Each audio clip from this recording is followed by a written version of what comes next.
Shalom, everyone.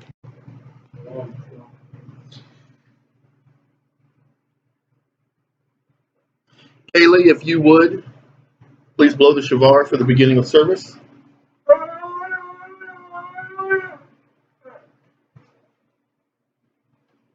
Brother Yarden, would you give us an opening prayer?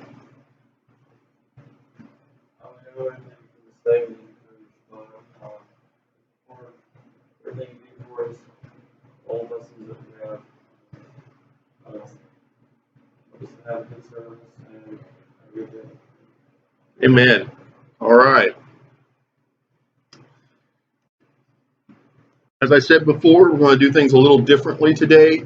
We're going to still follow our basic order of service, but we will be recording everything for the benefit of an individual who asked to hear a recording of our full service. So I won't just be recording the teachings today. So let's, we have some praise music.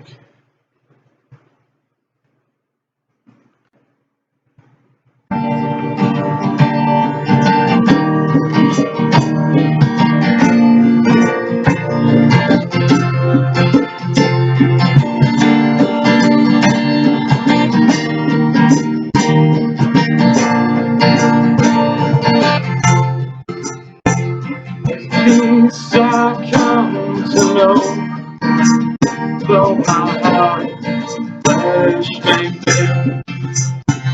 There's an anchor for my soul. I can say it is well. You understand. The grave is overwhelmed. Victory is won. Is risen from the dead. I will rise. Calls my name. No more sorrow, no more pain. I will rise.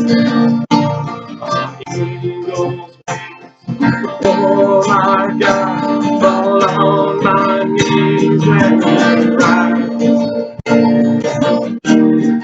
I will rise. There's a day that's drawing near. When this darkness fades tonight and the shadows disappear and my path, my Yeshua is overcome and the grave is overwhelmed. Victory is won. He is risen from the dead. I will rise. Cause I need no more sorrow, no more pain. I will rise. Eagles wings, oh my God, fall on my knees and rise. I will rise. I will rise. Call my name. No more sorrow, no more pain. I will rise. Eagles wings. Oh my God. On my knees and rise. I will rise.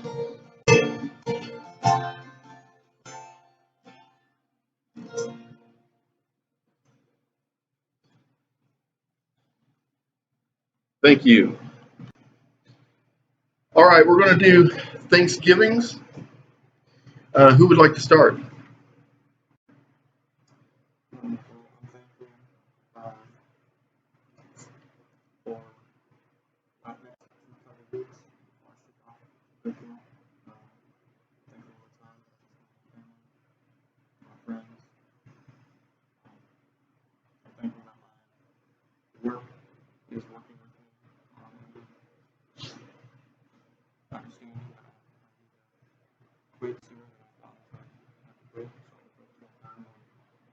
getting prepared.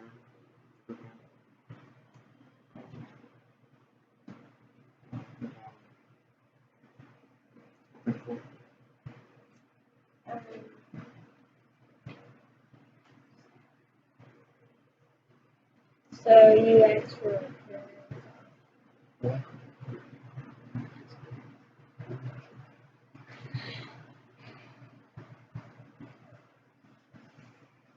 I'm thankful that thankful for this day, thankful for the Sabbath, this bond. Thankful for nice weather, you know, we could use some rain. We did get signed about a week ago now. I think it's right at the end of September. I don't know if you guys had it here, we did it last year. So thankful for that. So within 2 to 3 weeks, maybe a month about maybe.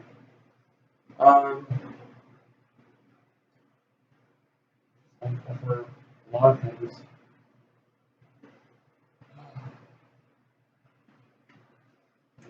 I'm thankful that I'm almost 12. Amen. Almost 12. Yeah, it'll be my little bat mitzvah. Okay. And I'm thankful that things seem to be lightening up a little bit at work. My caseload is getting smaller as the trainees come out of training and actually pick up caseloads. So as a prayer, a lot of prayers answered because I was about 3 times the recommended limit because we didn't have enough help. So I'm thankful for that. Anybody have anything else? I'm actually also thankful for my job that we're getting. The Canadians for all work smart getting fully staffed. It seems yesterday, even though it was really busy, we had plenty of help. Actually, a little more than we needed, which is a good thing considering this game that previous store manager left the store. So thankful for that. That was thankful I'm able to help you guys with different things you've got going on. So.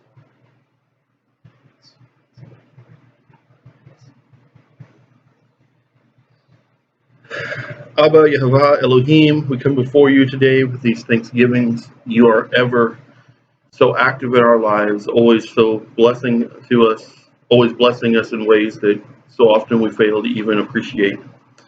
Help us to see the things that you do for us.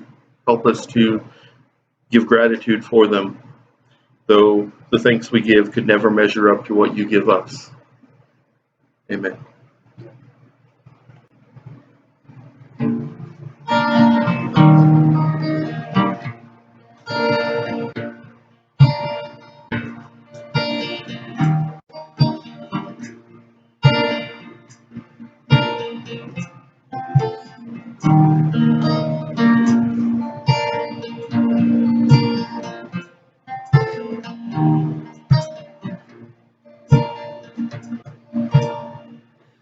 Give them, Father, they know not what they do.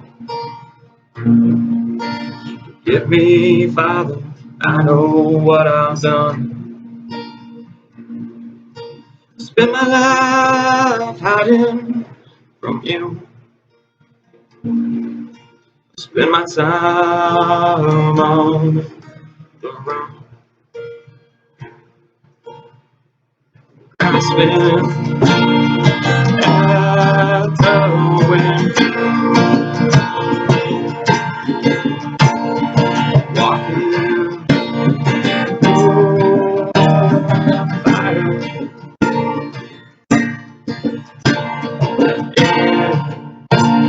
Lions dance, growing so tired. Give them Father, but they know not what they do. Give me, Father, for I know what I've done. Spend my life hiding from you. Spend my time on around. The road you laid for me isn't an easy one. I know the end will be. Our life is done.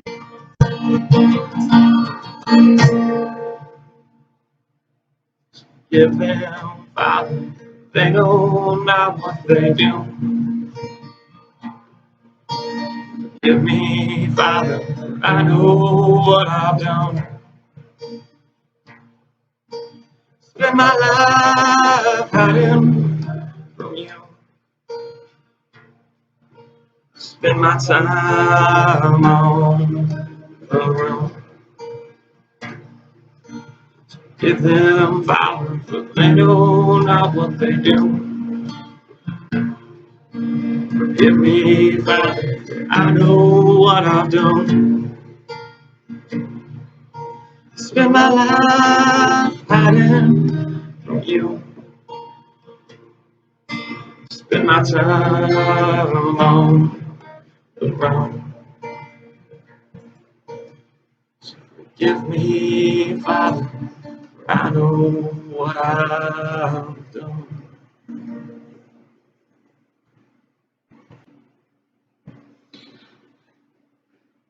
We'll now be going into our Torah teaching. I'll ask you all to stand for the reading of the Word of Elohim. Yarden Ben Becker, Aliyah.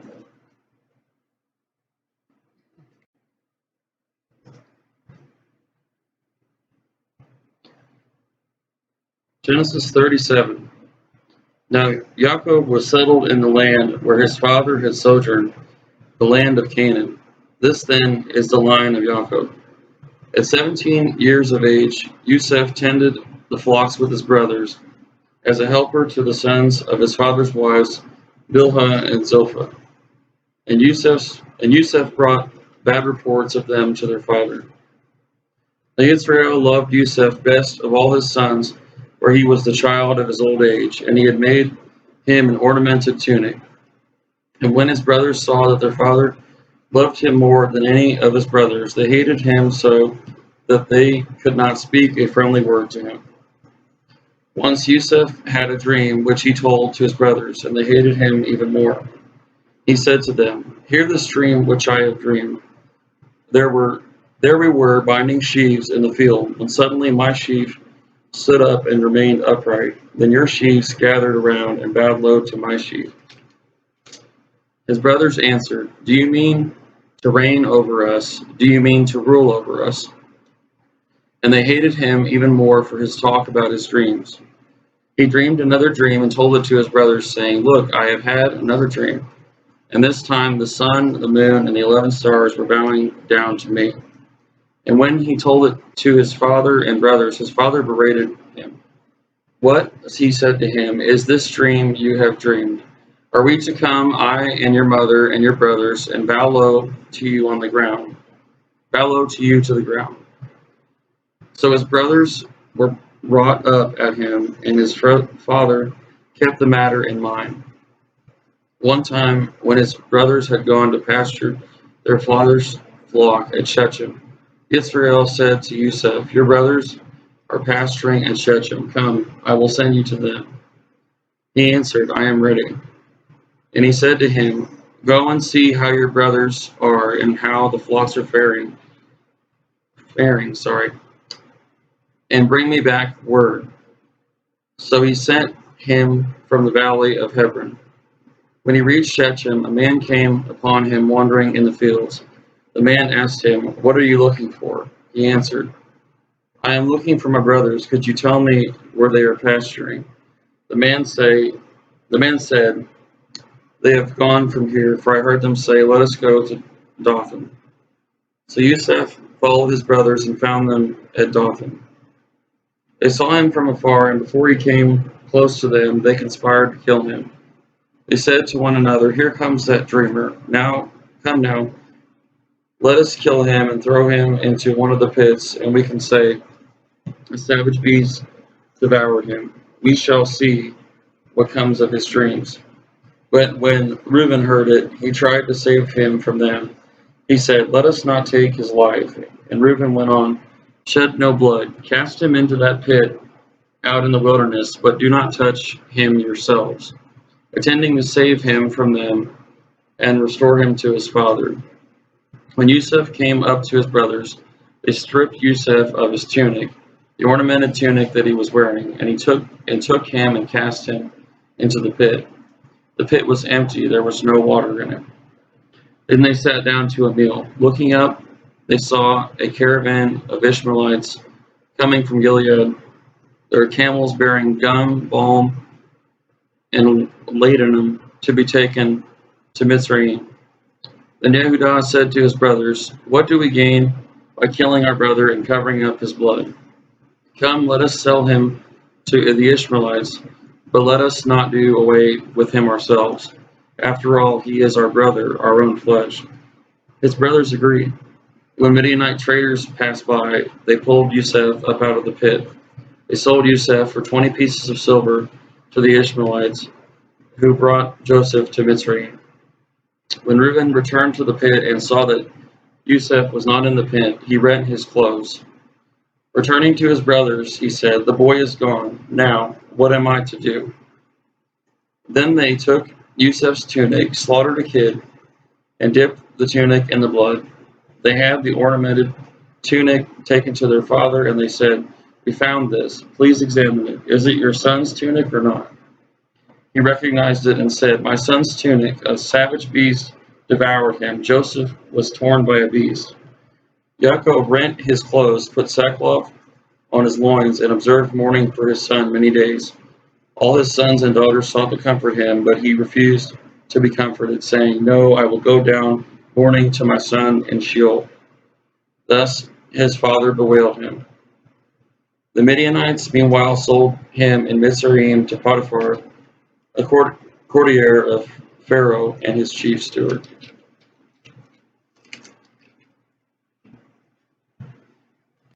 Shalom. We are in the 37th chapter of Beshirit, or Genesis. Picking up where we left off last week, we've been working through week by week, going through a different section of Torah, as is tradition. Last week we talked about the descendants of Esau.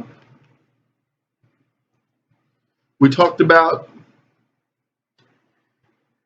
the importance of not forgetting, as I said last week, the cousin who lives across the field. We talked about how if we as a people had not forgotten where we came from, if we were not so proud to be sons of Yaakov, sons of Yisrael, and forget that we are also sons of Yitzhak and sons of Abraham, then we would have known that the man who took the name Edom, although he did it for wrong reasons, we would know that he also had a place of blessing at the table of the Son of Promise, and that his descendants are as much the descendants of Abraham as we are, and that we are to tell them in love what Torah is, that we are to tell them in love that there is a Mashiach who has come to make right the world, and is coming again to complete that job. But too often we lose that because we get prideful in who we are. So this week we start off in chapter 37. It says, "Now Yaakov was settled in the land where his father had sojourned, the land of the Canaanite." Okay, so we see that the promise has come full circle. that he told in an earlier portion, he told Elohim, he said, if I go to Padan Aram, to the home of my uncle, if I find a wife there, if I come home and I'm allowed to live here and dwell here, if you bless me in that way, then you will be my Elohim. He didn't tell Yehovah, if you do all of this, you will be the Elohim of my father. He was already the Elohim of his father. He was already the Elohim of his grandfather. But he said, if you will do this, if you will show me who you are in this personal way, then I will have no way of doubting who you are, and I will belong to you, and you will be my Elohim. And we see that it has come full circle. He and his wives and his children have come back into the land, literally where his father sojourned. It says, this then is the line of Yaakov. Last week we talked about the line of Esau. This then is the line of Yaakov. At 17 years of age, Yosef tended the flocks. Think about that. At 17 years of age, Yosef tended the flocks. Shouldn't it say Reuben?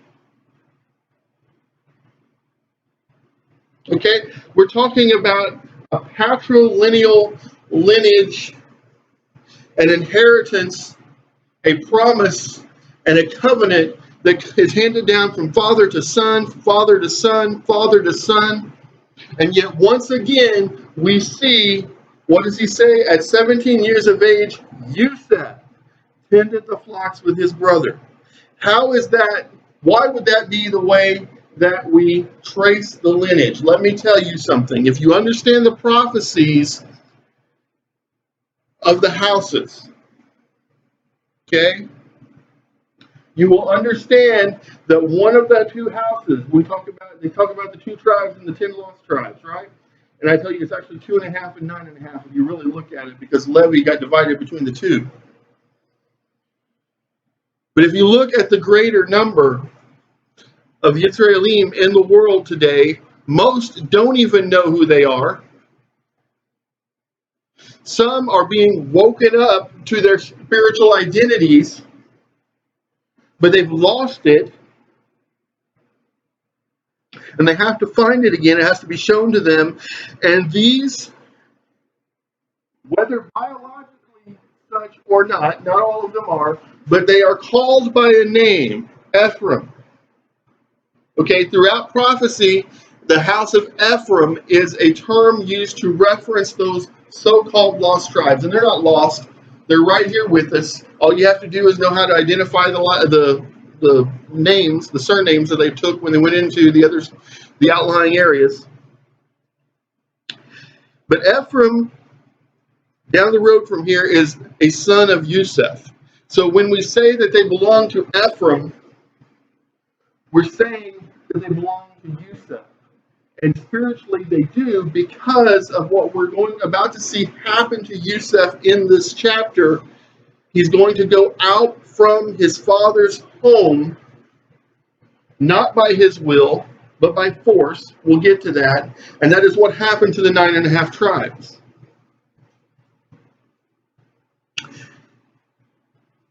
It says he tended the flocks with his brothers as a helper to the sons. You hear that? He was a helper to the sons of his father's wives, Bilhah and Zilpah. And Yosef brought bad reports of them to their father. You know, I read that, when I first read that, I wasn't even a believer yet. And I read that and I said, what a brat.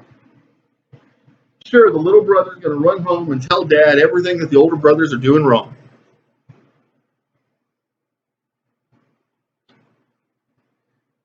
What was actually happening was he was being more loyal. He was being more faithful. He knew that what was being done would not be pleasing to his father, and he wanted to be pleasing to his father, and that shows later on in his life. Now, Yisrael loved Yosef best of all of his sons. Now, we've seen this happen before. We saw this when Abraham had a favorite. Yitzhak had a favorite. Now, Yaakov has a favorite. Did it work out well the other 2 times? No. Is it going to work out wonderfully this time? no. Let's scratch those two answers. Let's make them yes and yes, because we say no because we look through carnal eyes. But if we read this with the heart that we should have as believers, we see that what happens in every one of these cases is an example of Elohim having both a perfect will and a permissive will. He has a perfect will in which certain things are going to happen. He has a permissive will in which we get to do what we want to do. And he says, well, if that's really what you want to do, you really want to mess things up and make it harder on yourselves, I guess you can do that. But in the end, it's kind of like we tie it up in a knot and he pulls both ends and shows us a slip knot and he still gets what he set out to get in the first place. It was just hard for us. We made it difficult. I used to be told all the time, God is difficult. And I said, no, God is simple. People are difficult. Okay, we make things harder on ourselves than what they ought to be. For he was the child of his old age, and he had made him an ornamented tunic. Now, this is an interesting thing, this ornamented tunic. We hear it all the time in the mainline churches. They always said, oh, he had a coat of many colors. His father gave it to him because he loved him most. That's not what the Hebrew says. Okay, this isn't even a really what I would call a pure translation of the Hebrew. The Hebrew says that he had a tunic of bands, and the type of bands that it seems to indicate there is metallic bands. This was not, he just had the cool clothes. This was tantamount in that time period to a king looking at all of his sons and say, I'm going to let this one wear my armor. This was the ensign, the signal, the sign to who he preferred to eventually have charge over all that was his. Now do you see why it's an interesting situation that it's not Reuben? Because Reuben was the eldest.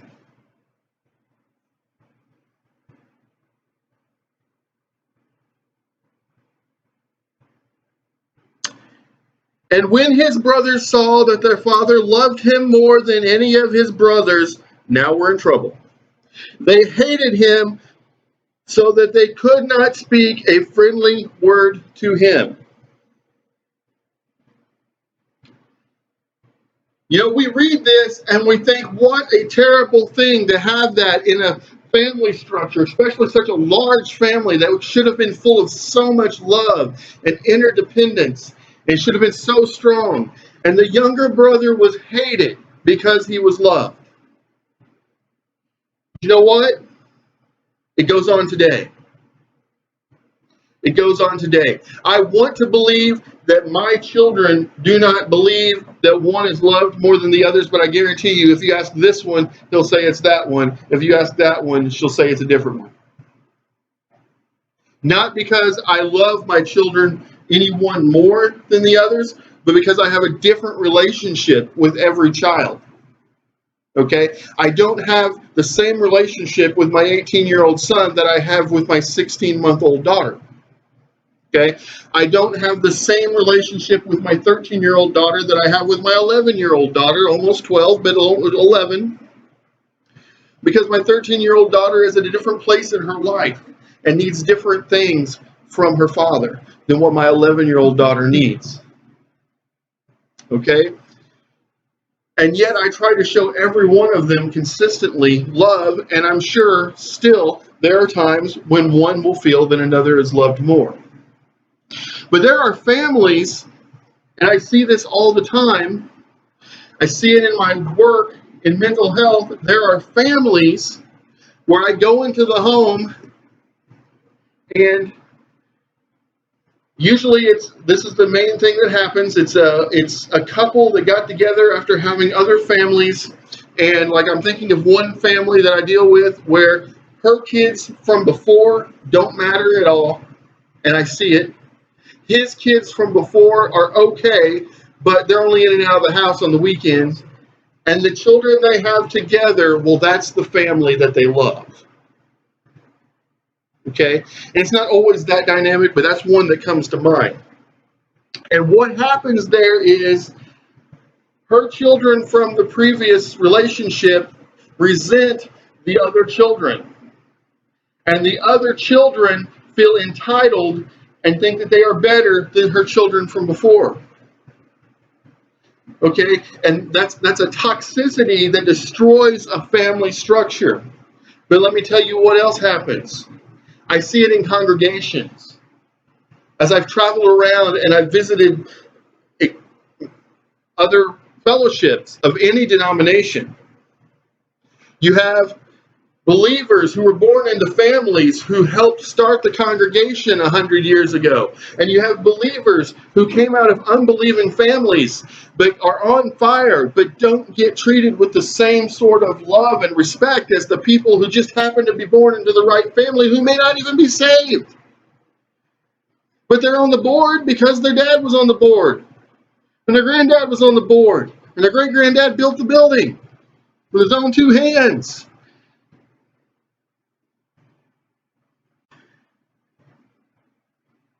Isn't it a blessed thing, a blessed, blessed thing to have as a father, to have as Abba, Yehovah, who loves you for you, who loves me for me, who loves what I do right and hates what I do wrong, but loves me? Isn't it just an awesome thought to know that if we love him back, he will give us that coat of bands? That he gives us an inheritance.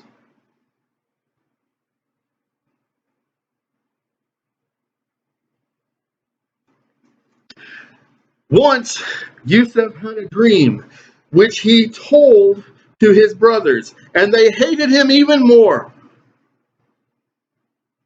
He said to them, "Hear this dream which I dreamed. There we were binding sheaves in the field, when suddenly my sheaf stood up and remained upright. Then your sheaves gathered around and bowed low to my sheaf." His brothers answered, "Do you mean to reign over us? Do you mean to rule over us?" And they hated him even more for his talk about his dreams.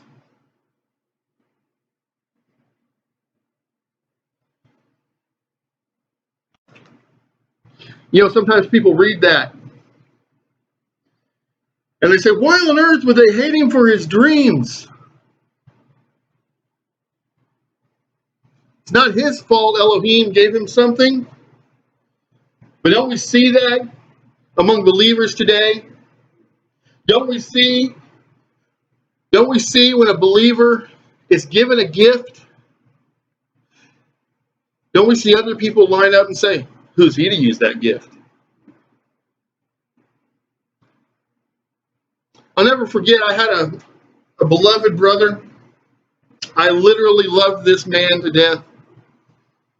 And just like I write spiritual devotionals, he wrote spiritual devotionals. I loved this man to the point I've traveled thousands of miles promoting his ministry just because I believed in it.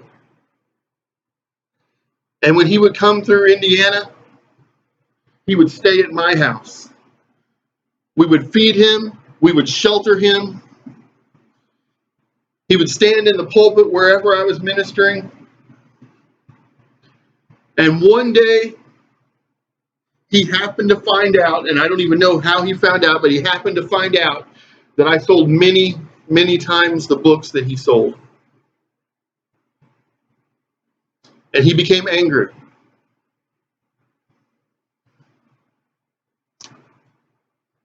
Angry because I was blessed. To this day, that hurts me. To this day, that pains my heart.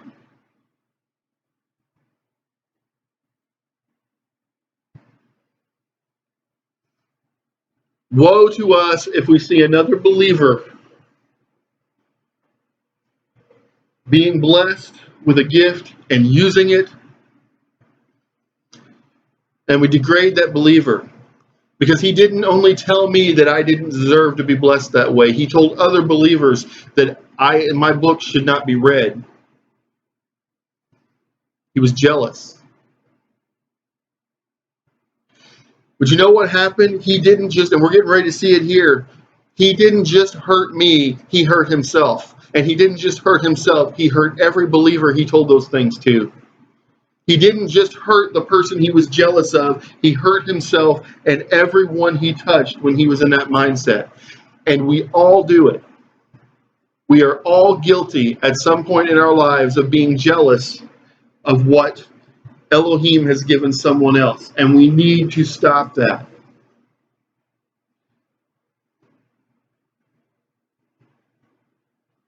He dreamed another dream and told it to his brothers, saying, "Look, I have had another dream. And this time the sun, the moon, and 11 stars were bowing down to me." And when he told it to his father and brothers, his father berated him. "What?" he said to him. "Is this dream you have dreamed? Are we to come, I and your mother and your brothers, and bow low to you to the ground?" So his brothers were wrought up at him, and his father kept the matter in mind. I want to show you there's two different reactions. First, I want to show you something. You remember when we went back in way back in the early part of Bashirit, we talked about there's times in Scripture, if you don't understand the poetic nature of Paleo-Hebrew, you miss, and people create false doctrines because they don't understand time frames. And we talked about how the second chapter of this book actually takes place during the first chapter of this book. Okay, and so it backed up and it retold part of the story for more clarification. This is one of those cases. We know this because obviously from the context, Rachel is still alive. We already read about her death. Okay, but Rachel is still alive because he says, "What are I and your mother and your brother's going to come bow down before you?" And when I teach that, and people say, but there's 11 stars.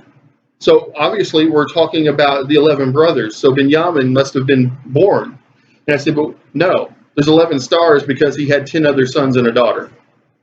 Okay, and how do we know that the daughter is still living there? We're going to get later in the chapter. I'll point that out to you, so we can really see the time frame in which this happened, how far we've backed up into the story to tell this part. Some people would say that's not important, but I think we need to know the context of what we're reading.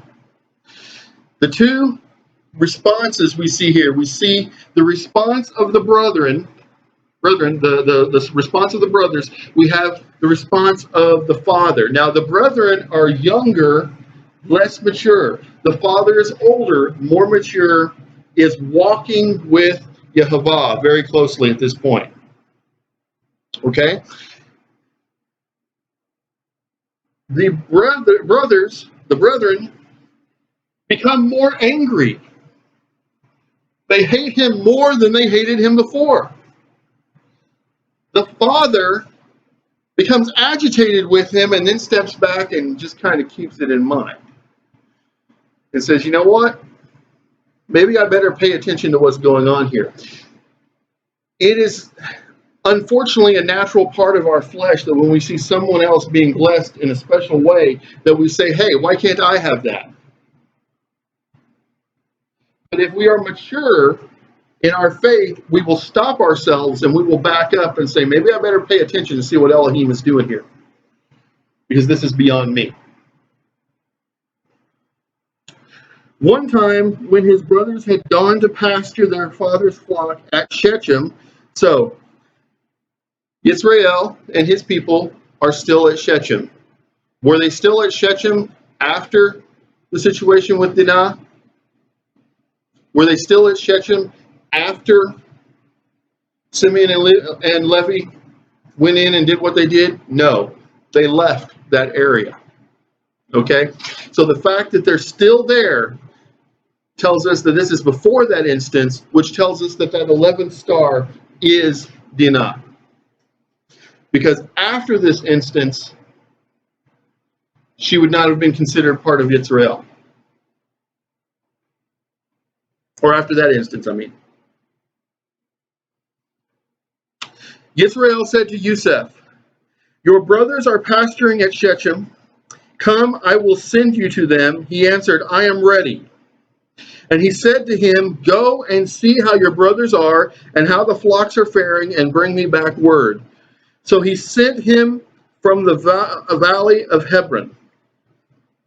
When he reached Shechem, a man came upon him wandering in the fields. The man asked him, "What are you looking for?" He answered, "I am looking for my brothers. Could you tell me where they are pasturing?"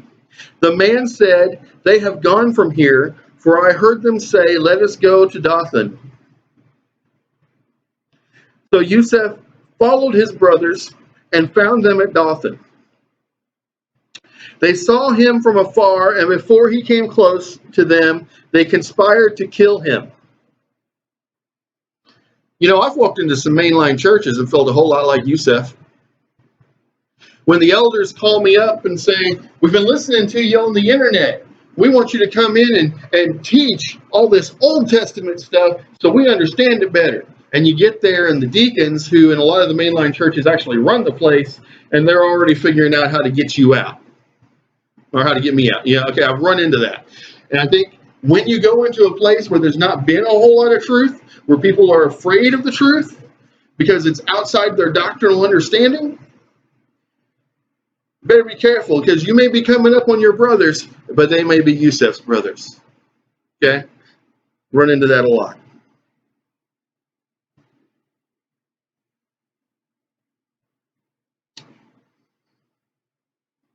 They said to one another, "Here comes that dreamer."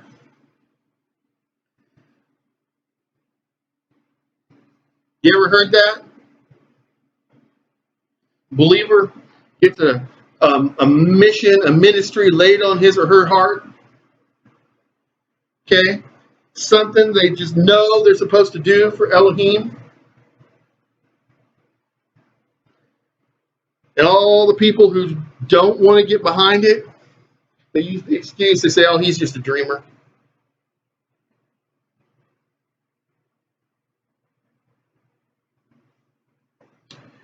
"Come now, let us kill him and throw him into one of the pits, and we can say a savage beast devoured him. We shall see what comes of his dreams." Oh, they're about to see, all right. But when Reuben heard it, he tried to save him from them. Interesting point here. Reuben, the firstborn, the rightful inheritor, the one who by tradition should have received the tunic of bands, is the only one to say, "Let's not kill the inheritor who received the tunic of bands." And this is the son who goes down in history as being the unrighteous son. When we talk about someone among the tribes who does unholy things, and we say they must be of Reuben because of what he did, because of what he did to disgrace his father with his father's other wife. And he gets tagged with that, and no one remembers he was the only brother to try to save Yusef's life. And if he was the only brother to do that, and he was so unrighteous and unholy as to do what he did later, what does that say about the other brothers? Instead of saying that people who do things they ought not do must be of Reuben, maybe we should be saying they must be of any tribe but Reuben.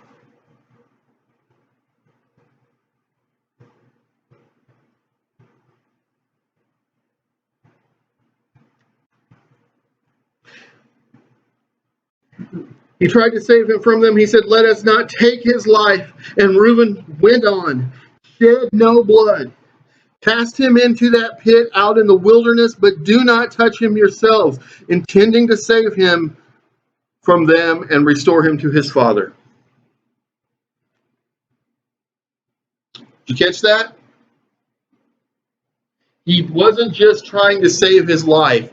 He was trying to restore him to their father, in whose eyes this younger brother had taken his place.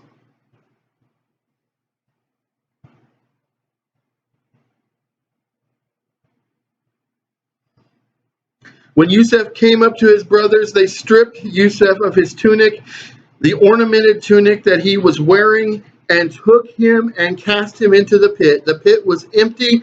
There was no water in it. As I read the Hebrew, I think this may have been more like a cistern than an actual just a pit, more instead of a sinkhole. May have been that they had found like some soft stone in the middle of some hard stone somebody had and dug it out so that they could have a quarried cistern, but there was no water in it at that time. Then they sat down to a meal. You ever wonder how people can do that? What kind of heart do you have when you have just done something so evil as to plot the murder of your own brother and you sit down to dinner together? And yet I know families that are just like that. Especially when grandma and grandpa are dying and you got the ones over here conspiring against the ones over there. Who's getting the farm? Who's getting the bank account? Who's getting the antiques to sell them?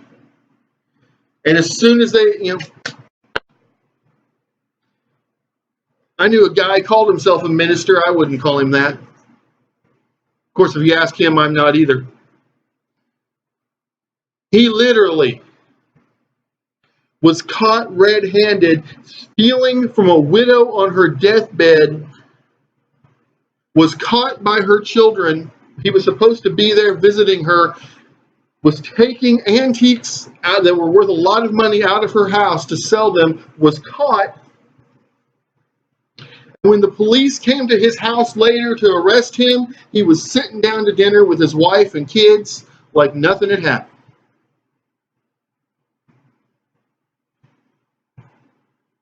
What has to be in your heart to do something like that? And to be so callous as to just go on with life? I mean, if I did something like that, I think it would keep me awake, unable to sleep, until I went and made right with it.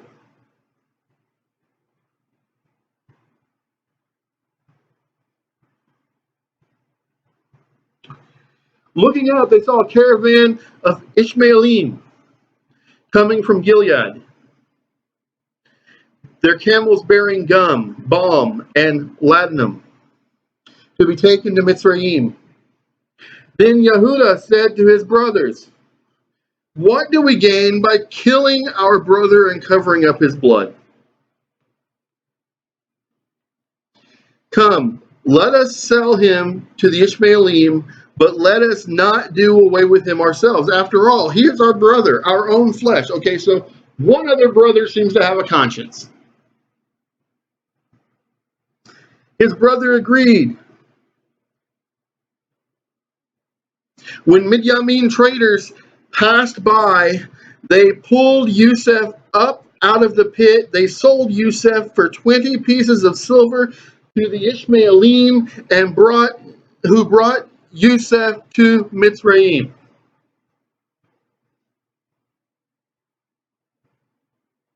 When Reuben returned to the pit and saw that Yusuf was not in the pit, he rent his clothes. You know, it's always said that all of the brothers betrayed him. This tells me that Reuben did not know what was done to him. He actually thought Yusuf was dead.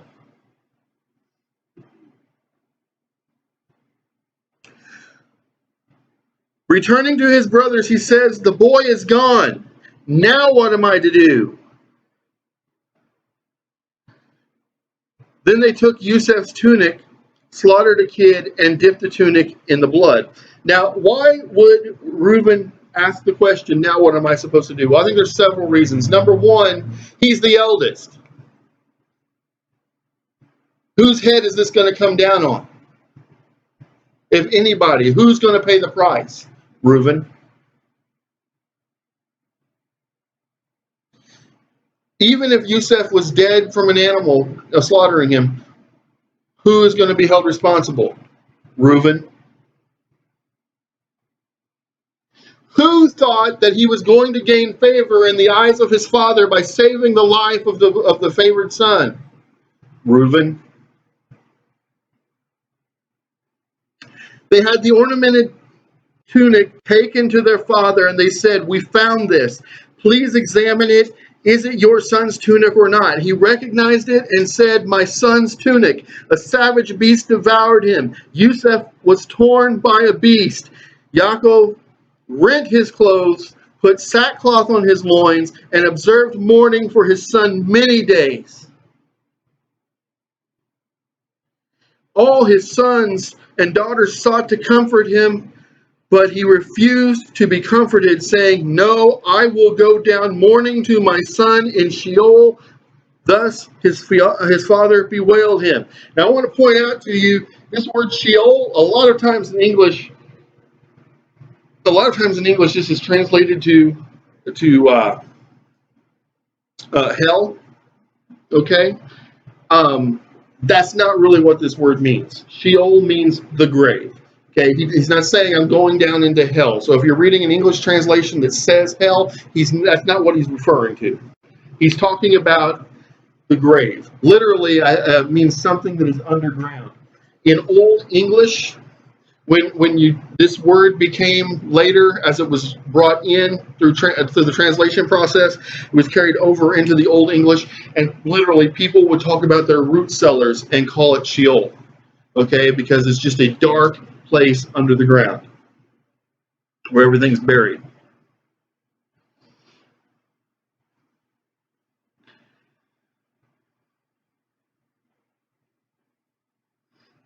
The other thing I want you to think about is most of the sons knew he wasn't dead. And it says they went and they tried to comfort him. Why didn't they just say, "Okay, Daddy's not really dead"? I've had my children do things that displeased me. But as much as when what they did displeased me, when they came and were honest with me, it pleased me. Now, they might still have had a price to pay, a penalty, got sent to their room, got a swat on the bottom, what have you. But my children, the older ones who are old enough to understand, know that there's always going to be love at the end of that. There's always going to be grace. If they come to me and they tell me what they did wrong and they try to make right on it, there's always going to be that open door of love. And I believe that Yaakov was that kind of father. And if they had come and said, "Dad, we've done this horrible thing," but the good news is Yusef is still alive and we can get him back. Let's go to Mitzrayim. Now, he would have been unhappy with him. But he would have taken everything he had and he would have gone up to Mitzrayim and got his son back.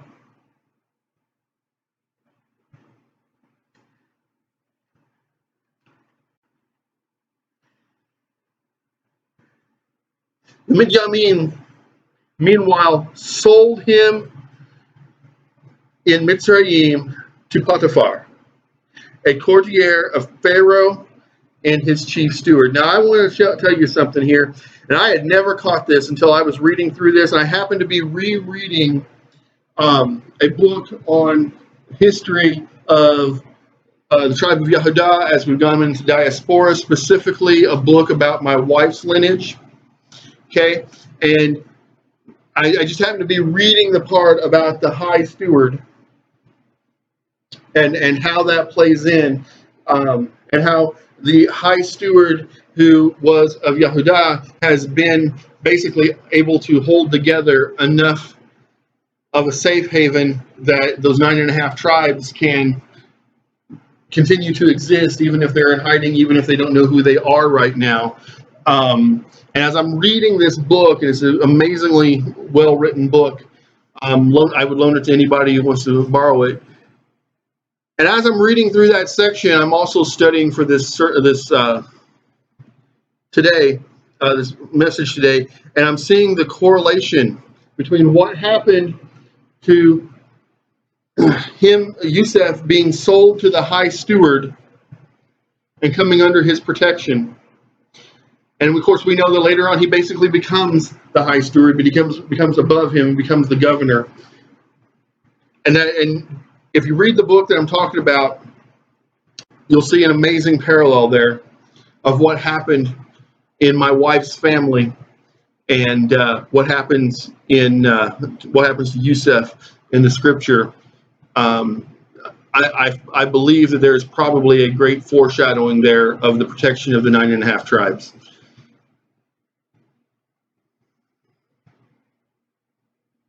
Do we have a midrash?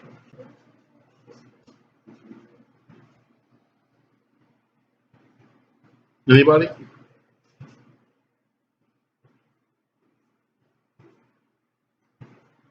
It's 20 pieces of silver, that's a foreshadowing of 20 or 30 inside, or at least, at least. People try to make it that, but it's. I find that when he wants to foreshadow something, Elohim is very, very particular, very specific. Do you think that Like the being sold into slavery. Oh, now you're the high steward. That's pretty specific, and yet they never talk about that because they don't want to acknowledge the connection between the high steward and Yehudah. But it's there. You know, you can't. I don't know that I would have caught it if I hadn't been rereading that book and been in that exact chapter when I just happened to be studying for this sermon. But after I read it, I was like, holy cow, how did I never see that? So you guys, since this is before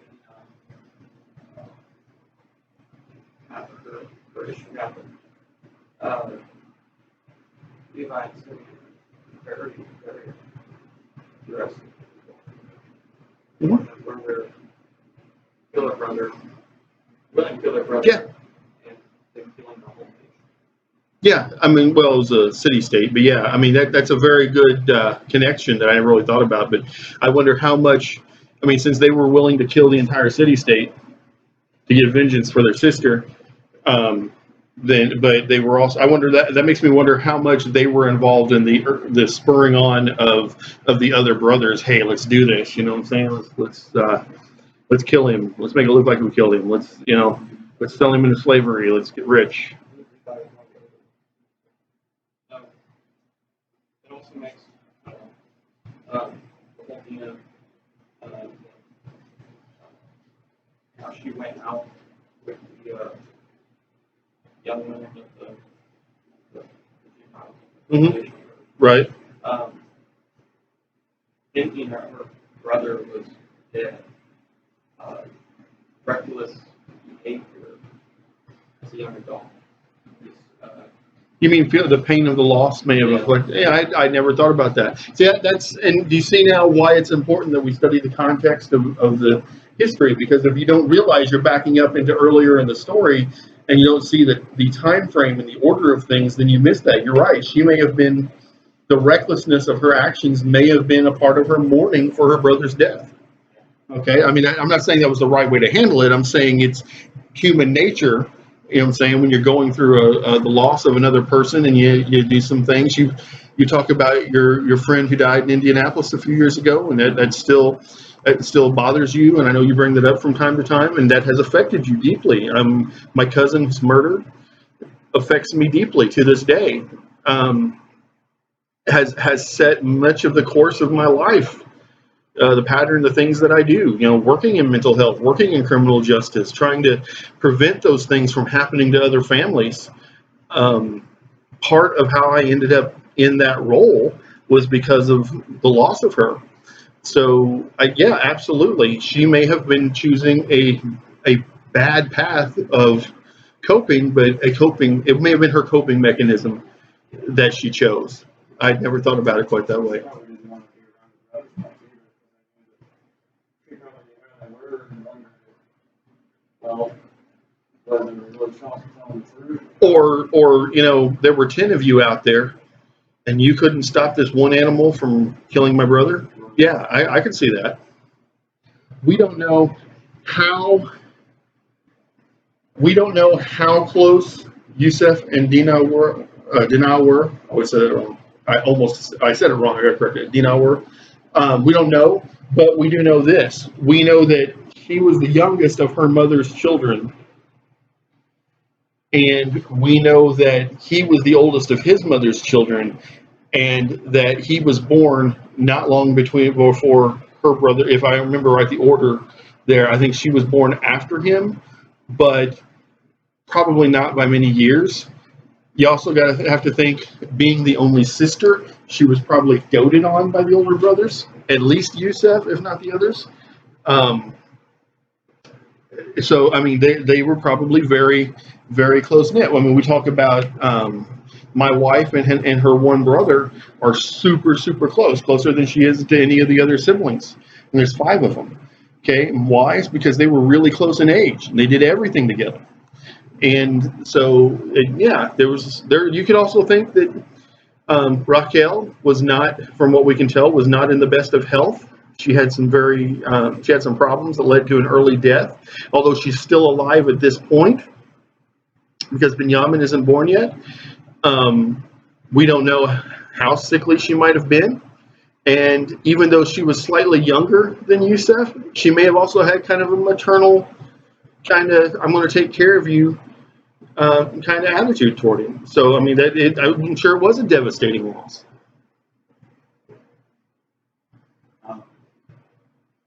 Maybe even not feeling that what really happened for my brother. Maybe didn't want to tell his father because she was afraid that he was killing him or something, or shot, No. That's possible. I don't really think so from the way it reads, but I'm not going to say it's impossible.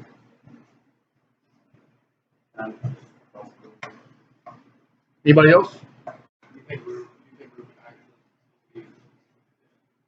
Why else would he rent his clothing? Well, my question about that is why would he be saying that I took his tunic and dipped it in a young goat? Like, wouldn't that kind of make you wonder, why? Yeah, I guess that kind of makes sense. I hadn't really thought about it that way. The timing there is kind of backwards. But I don't know. I think maybe at that moment he thought that he was really dead. And then when they did that, maybe he figured out what they had done. But still, you got to understand that he wasn't in on the choice to sell him. Right. No, I get that. But I was saying maybe he was like, well, okay, we kind of what happened, but he didn't want to, he didn't want to admit what his brothers had done because he wasn't there. And again, it's on him. Right. The oldest brother. He's covering him. So. Right. All right. Anybody else?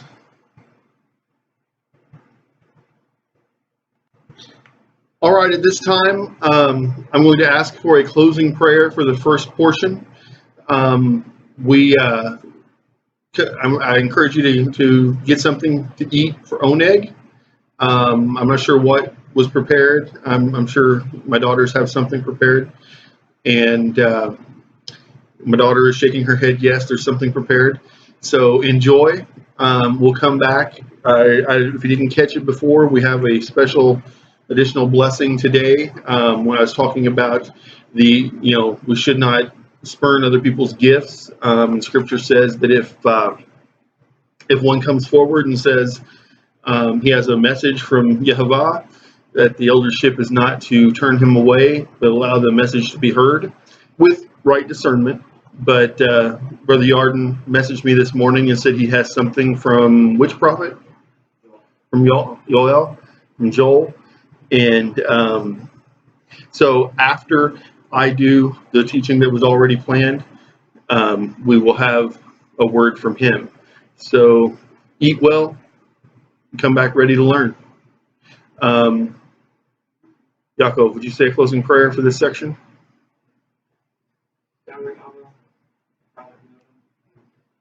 Thank you for this first half of service. The blessing, teaching, help us keep it in our lives and hearts for weeks to come. We ask you to bless Oneg and the next chapter.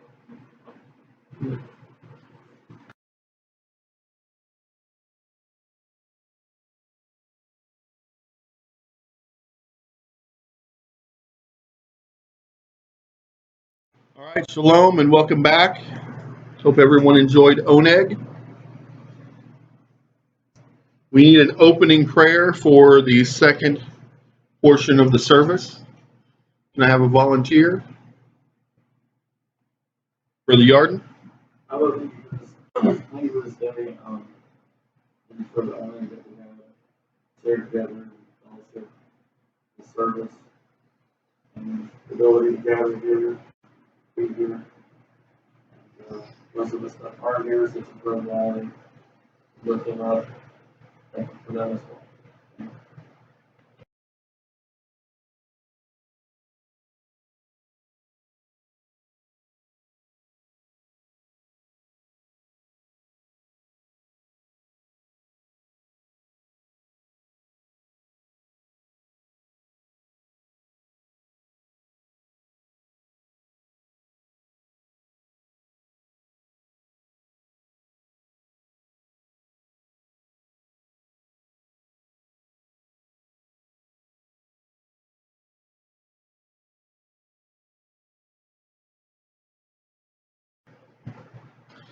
All right. So our second teaching of the day is our Shoftim or Judges teaching. Will be in chapter 14. I ask everyone, if you would, to turn there, please.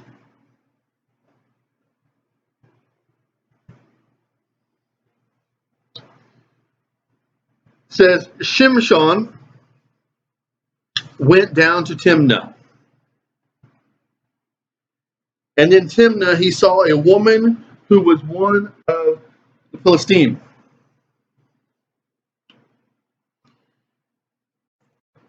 Now, almost every time I've ever heard this taught on, okay, one of two things happen. Either we're taught that Shimshon was in a place that he should not have been, or, okay, he is immediately chastised because he associated with a woman who, or was interested in a woman who was not Israeli. Okay? Now, I want to call out here two issues with these teachings. Number one, why would Timnah be someplace that he is not supposed to be? Timnah is named for a son of Abba Abraham. Okay, now we talked about that last week in the Bashiri teaching. That name came up, and we talked about he was a son, a descendant of Esau, okay, and was of the land of Edom, but that is part of the land that was promised to B'nai Abraham. Okay, so it's actually a part of the land of promise. It's actually a part of what was handed down to Yitzhak, and it's actually a part of what in eternity will belong to Yisrael. Okay, so why was he not supposed to be there? This is a shoft of Yisraelim. Okay, this is a judge of the people, consecrated as such from the womb, went down to a city to a place, I don't know how big it was, I don't know how big it was at that time, some scholars probably have researched that, but went down to a place that technically was supposed to be sitting under his judgment. So where the teachers come from who say this is a place he should not have been, and I've heard it said, and I love the man to death, he said this is a lesson in, you ought to know where you ought not go. This wasn't a place that he ought not go. Does everybody follow that? This is a place that technically he was supposed to go to present Torah. The second part, he had an interest in a woman who was not of Yisrael. Okay. Now I get it. You're going to take a wife. Let's not be taking a wife who's not a like believer. It's going to complicate your marriage. She's probably going to draw you into sin, and your children are going to grow up confused. I agree with all of that. Okay, but let's talk about some of the women in Scripture who were not Batim Yisrael. They were not the daughters of Yaakov. Okay, biologically. Has anyone heard of a woman named Rahab? Okay, talk about Rahab. She had a grandson, I believe, who was Boaz. And Boaz met a woman, because Rahab was Canaanite. She's of the Canaanim. Okay. But Boaz met a woman we call Ruth. And Ruth was a Moabim. Neither one of them was a daughter of Yisrael. And yet they are two of the most upstanding righteous women in all of Scripture. You see, Rahab could not cease to be Canaanim. And Ruth could not cease to be Moabim. They could not become Yisraelim, but you know what they could become? They could become daughters of Sarai. They could become Batim Sarai by faith. And that is exactly what they did. And that is why they became the grandmothers and however many greats they were, grandmothers of a man named David, who slew a giant and became a king. And they became the umpteenth, however many more it was. I think it was like, I want to say it was another 14 generations, but I probably have my math wrong there. To a man named Yeshua, who is the King of Kings. He is the Melachim of all of Scripture.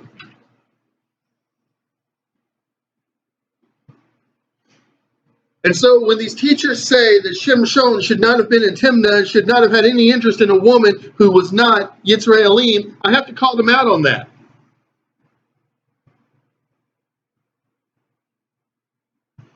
The problem here isn't that she wasn't Yisraelim. The problem here was that she was not Batai Abraham or Batai Sarai. Does everyone follow me there? Because she could have been Philistine all day long, and if she had given her heart to the Elohim of Abraham, then this would have been a good thing and not a bad thing. He came up and told his father and mother, I saw a woman in Timnah, one of the Philistine. Now get her for me to be my wife. Now I've heard this taught as, you see this? This man was both the spiritual and political leader and military leader also of all of Israel. And he still went to his mother and father for their blessing on who he would marry. That's not what's happening here. You see, he's going through the right steps. He sees this woman. He wants to marry her. He goes to his parents, but he doesn't say, what do you think about this woman as a match for me? He says, I saw this woman I like. Go get her for me. You see, he had kind of let his position as Shuf kind of go to his head. And he, even though he was going through the motions of speaking to his father and mother about this courtship or this possible marriage that he wanted to set up, he wasn't asking them their blessing. He wasn't asking them for direction and advice. He was telling them what to do. Okay?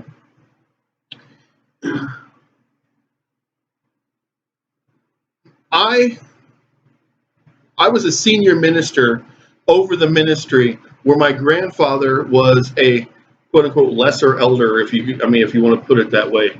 I was the elder of elders, and he had this man who had been teaching scripture since before my mother was born, sat quote unquote in a lower seat of authority spiritually in that congregation. I'm not going to say that I never fell into Shimshon's trap. I'm not going to say that I never got a little arrogant and thought, hey, I'm in charge here. But do you know what I did? I made I took every opportunity possible. Even when that ministry sent me out and Lisa and I went out and we did missions and ran a homeless shelter on the other end of the state, I would call my grandfather every day.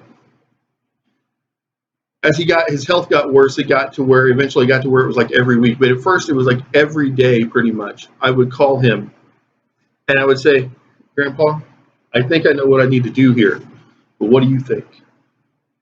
Okay? I'm not going to say I always did it. There were times when I misstepped, and when I misstepped, it was usually because I didn't get the sound advice of a literal elder. I was an elder in position. He was elder in age by many years, elder in experience, and elder in knowledge of the word.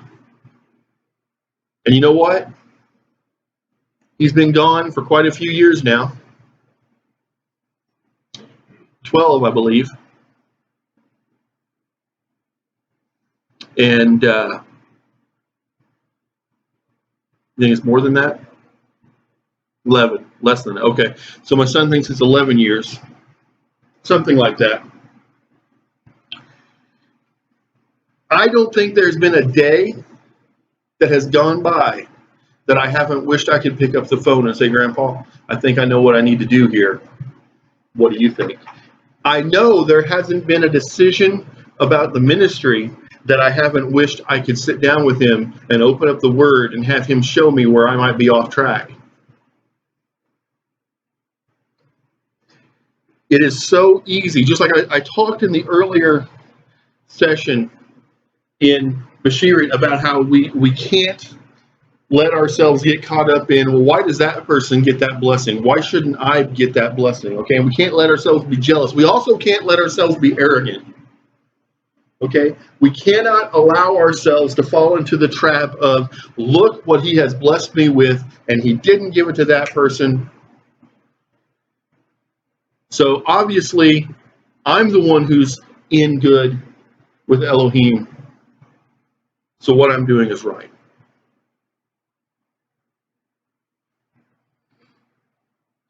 His father and mother replied, isn't there any woman from the daughters of your kinsmen or among all my people? Must you go to the uncircumcised Philistine to find a wife? Shimshon said to his father, get her for me. I like her. See where this is going? Earlier where I talked about the perfect will and the permissive will of Abba. Okay, and we kind of see something like that going on here. The perfect will of Shimshon's father was that he would find a wife from among the daughters of Yaakov. Okay, his permissive will was, okay, son, if that's really what you want, but there's going to be consequences. Okay, and that's really kind of a picture for us, not just of how we choose our wives, young men who don't have wives yet, listen up.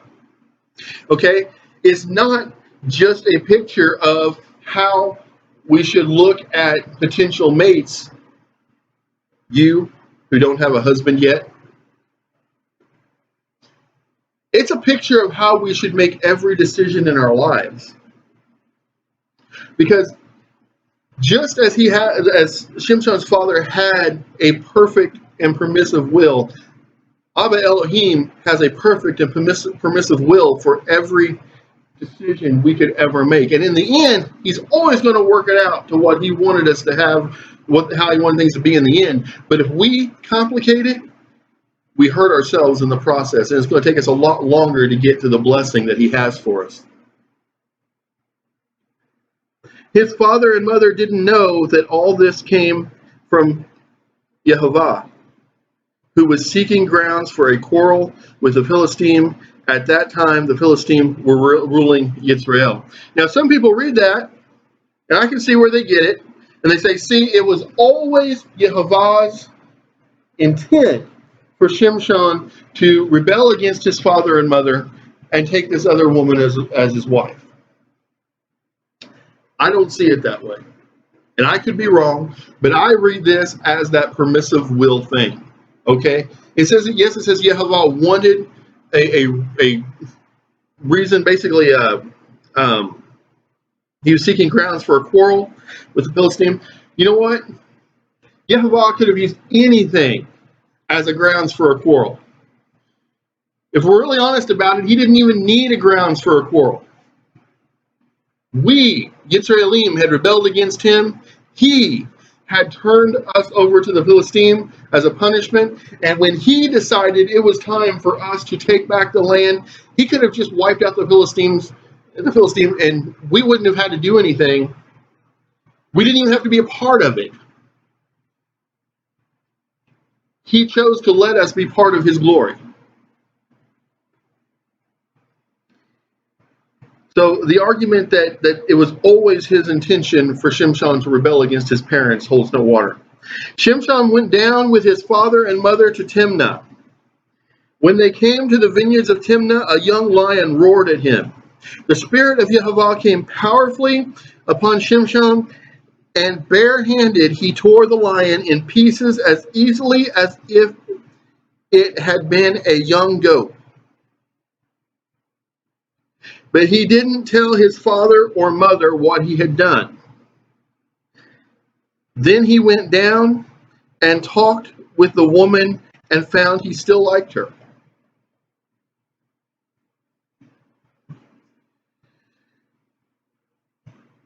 You know, we read that, we always hear about, Shimshon killed the lion. He ripped the lion with his bare hands.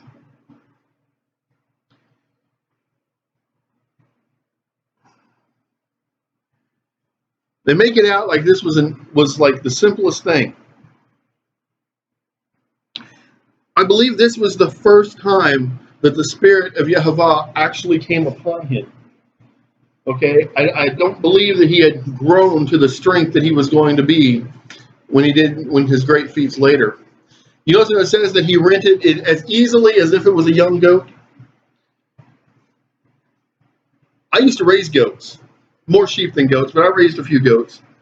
Okay, if that young goat is alive, and you try to rent it in half, it's going to fight, it's going to buck, it's going to kick.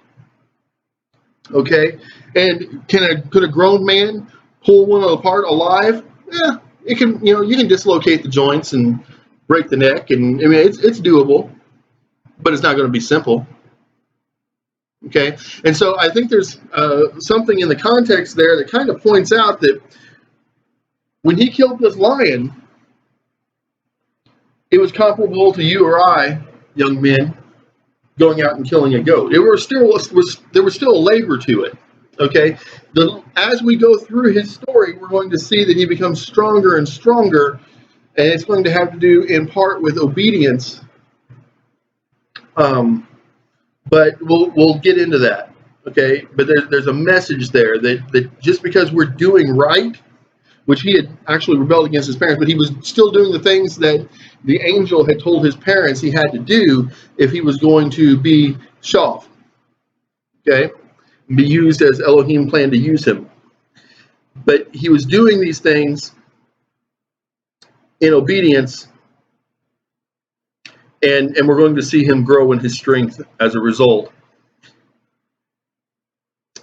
A while later, as he was returning to claim his bride, so he's been to Timnah, he's been home, and now he's returning to claim his bride. It says, he turned aside to look at the carcass of the lion and saw that there was now a swarm of bees in the body of the lion and honey. He scraped the honey out into his hands and went on, eating as he went. And when he came to his father and mother, he gave them some, and they ate too. But he didn't tell them that he had scraped the honey out of the body of the lion. Now I want you to think about something. This man who did this feat that you and I could not do, okay, he comes back past the place where he did it, and it's not enough for him to just walk past it. He has to go back and look upon what he did. Okay, I'm not saying that's always bad. We need to go back and review what Elohim has done in our lives. But he comes up to it and he gets close enough. He sees the bees in it and he sees the honey. And he takes it and he eats it. He ends up sharing it with his parents. And I think there's a message there about when we return to and reflect upon the things that Elohim does in our lives, the things he blesses us with. Now there's a sweetness there.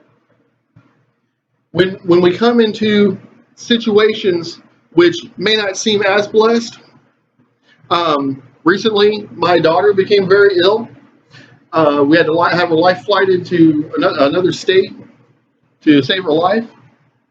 And there were moments she was in the hospital, and since she's been in recovery, there have been moments when I've asked, where is the blessing? Okay, and one of the things that has helped me through that and helped me to have hope and get through those struggles, as we've struggled with our health, we've struggled with finances, we've struggled with different things related to that. One of the things that has helped me is to do this, to go back to the things that Elohim has done in my life that were clearly blessings, and to be reminded of the sweetness therein. Okay? Because if he did those things for me once before, he will do them for me again. Okay, if he has blessed me, it may not be the same blessing, but if he has blessed me before, he will bless me again. My job is to be obedient, not to question why.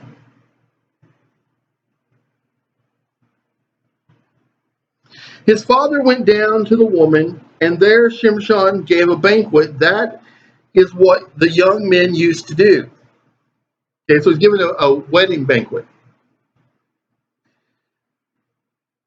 When the Philistine saw him, they provided 30 companions to be with him. Now, this seems odd to people in today's culture. It seems odd to me, and I used to read this and think how strange this is, and why did he not suspect that something was afoot? He goes into this land where he doesn't really know anybody except the woman he's getting ready to marry. But the people of the land send 30 young men to surround him and celebrate with him, and he doesn't even know them. We find out later that one was designated to be the best man and be with him all the time.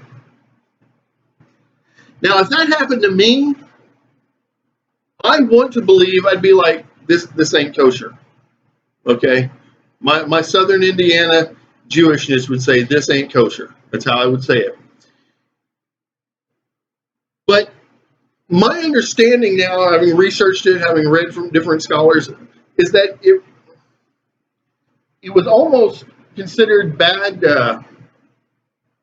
like being a bad host in a situation like this. If someone came from another land and threw a banquet, if you didn't provide guests, he's hosting the banquet, but you're hosting him. And if you don't send somebody to celebrate with him, that it would be like uncouth. I don't know, but they used it to their advantage.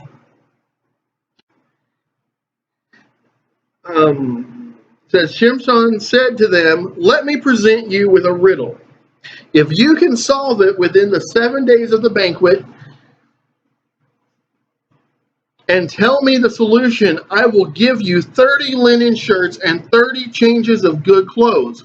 But if you can't solve it, you give me 30 linen shirts and 30 changes of good clothes. They answered, tell us the riddle. We want to hear it. So he said to them, out of the eater came food, out of the strong came sweetness. Now you have to think, because a lot of people look at this and they say, he's gambling. Yeah, he was. I'm not trying to justify that. I think the greater lesson here, although we could talk all day about the poor stewardship that goes into gambling, okay? I am not trying to say he was right to do that. What I think is really more important here, though, is that we're learning a lesson about who to trust. Okay?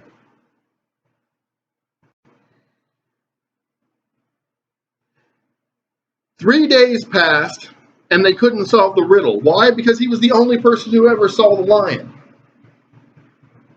Okay? He has this secret of what Elohim did through him. On the seventh day, they said to Shimshon's wife, coax your husband into telling us the solution of the riddle. Otherwise, we'll burn down your father's house and you with it.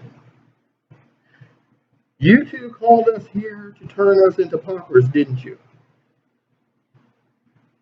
Shimshon's wife went to him in tears and said, you don't love me, you hate me. You told a riddle to my fellow countrymen and you haven't told me the answer. Now, I've heard it said that this woman was crying crocodile tears.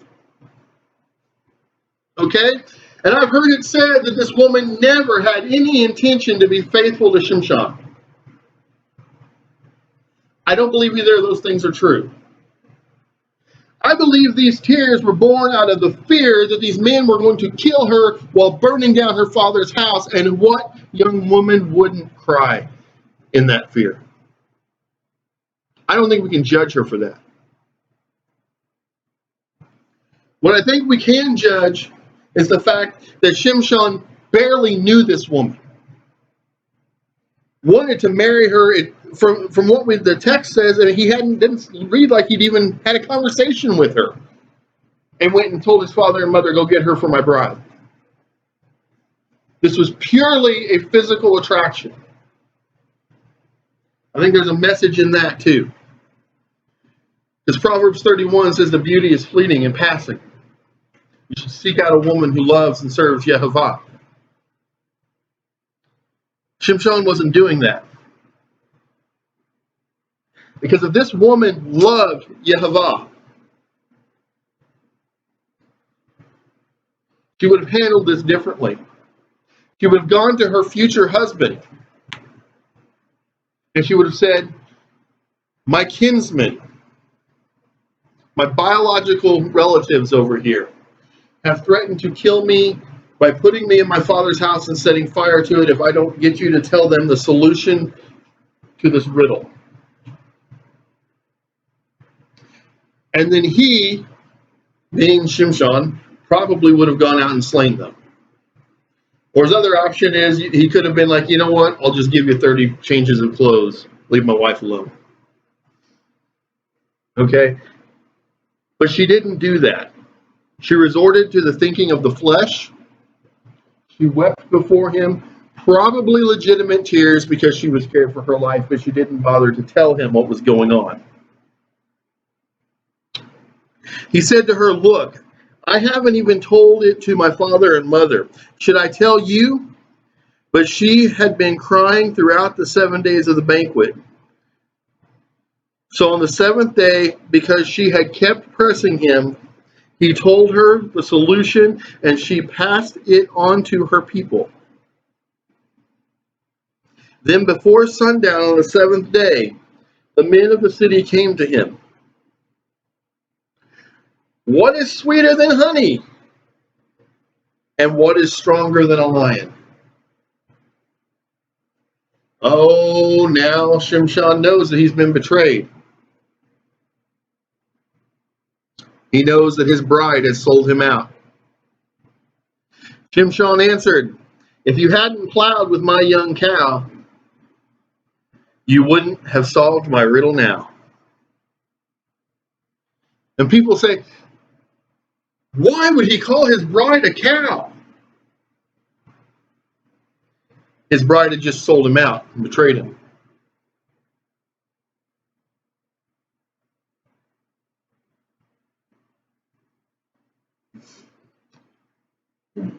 Also, at this point, she's not his wife.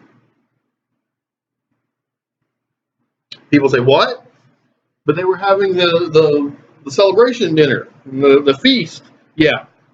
Yeah, in traditional Middle Eastern culture, especially in the traditional Hebrew culture, today we have the wedding and then the wedding reception. No. In the old days, you had the feast. And then toward the end of the feast, the couple would go off and consummate the marriage. The celebration happened first. Okay, so he's gone through 7 days of celebrating the fact he's about to marry this woman. And she sells him out. And now he delivers her this insult. Basically saying if she can be led around and manipulated by these other men, then he doesn't even want her for his wife. Then the spirit of Yehovah came over him powerfully. He went down to Ashkelon, killed 30 of their men, took their good clothes, and gave them to the men who had, quote unquote, solved the riddle. The Complete Jewish Study Bible puts solved in quotes. Obviously, in the Hebrew, the quotes aren't there, but I get what they're saying. I think that's a good translation. It says, he was boiling with rage, so he went straight up to his father's house, and his wife, would have been his wife, the Hebrew there actually says the woman, was given to the companion who had been best man at the wedding.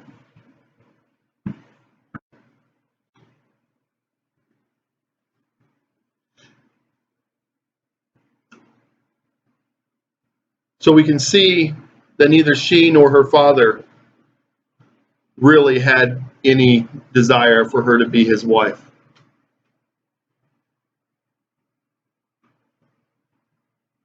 There's a lot in today's society, although we don't still do the arranged marriages. I think there are a lot of individuals who go into marriage not really intending to be that person's wife or husband. Okay, we have a lot of people who go. I've actually know a woman who got married, had some children, and just was very, very unhappy in her marriage. And I asked her, I said, beforehand, what did you see in him that made you want to marry him? Because although I'm adamantly in favor of you preserving this marriage, I believe that's what Elohim wants.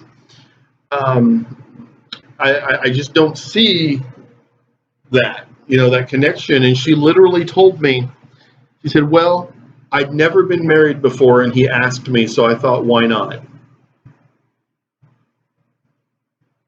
And I think there's a lot of that in today's culture, because we live in what they call the throwaway society. You go to a restaurant, you can buy your food, you throw away the wrapper. You know what I'm saying? Your TV isn't the newest one, so you buy a new TV, throw out the old one. Okay? You always want the next, the newest, the best, and so you throw out the old. Now, I get it. We're Jewish. Polygyny is a thing.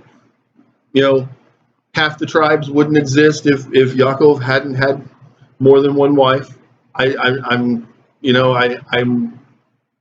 not going into and saying, take a position on that. I'm saying, even according to Torah, if a man has a wife, and he takes a second wife, he's not to put away the other wife unless she's been, sexually unfaithful to him. Okay? And that's how sacred marriage is in the eyes of our Creator. Now, some people will say, well, we don't do that anymore, and yada, yada, and I get that. I understand. I'm not trying to start an argument on that. I'm saying Torah sets a standard here for marriage that our society today does not understand or respect. And that's why when I caution people, when you're having marital issues, don't take counsel from someone who doesn't believe in the sanctity of marriage. Okay, don't go to your unbelieving friend and say, do you think I should get a divorce? Okay, don't go to your person that you know who's been divorced 5 times and say, I'm having trouble with my spouse. Okay, go to someone who, number one, believes in the sanctity and the blessedness of marriage, and go to someone who spent a lot of years married.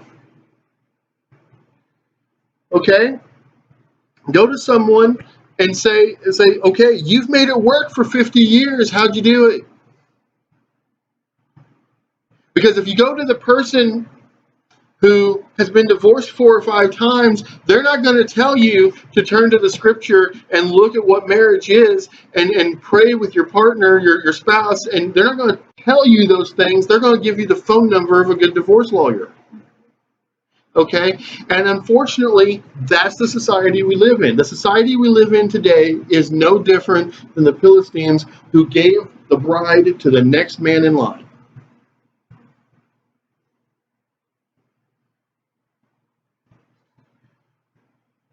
Do we have a midrash? Yaakov? First, okay. Because my language studies, I took 2 ago. And as I said, is French for birthday. We don't call anniversaries.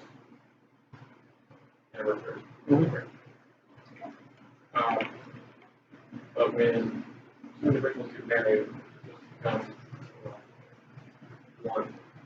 It's a new birth, yes. It's a new birth. That's a beautiful picture, isn't it? Yeah.